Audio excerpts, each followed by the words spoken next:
எண்ணெய், கடுகு, கருவேப்பிலை போட்டுக்கிட்டோம். பாருங்கள், நல்லா போயிடுது. இதுக்கப்புறம் வெங்காயம் சேர்த்துக்கலாம். வெங்காயம் நான் காரத்துக்கு மிளகாய் சேர்த்திக்கல. வெங்காயம், கருவேப்பிலை, கத்திரிக்காய் போட்டு வணக்கிட்டு இருக்கேன். இதில் கொஞ்சோண்டு மிளகாத்தூள் போட்டிருக்கேன், சாம்பார் மிளகாத்தூள் போட்டிருக்கேன்.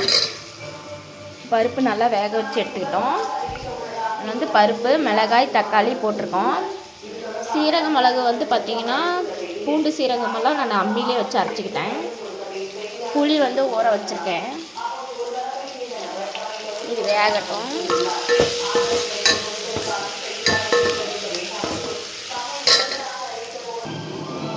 கேரட் வேக வச்சு எடுத்துக்கிட்டேன்.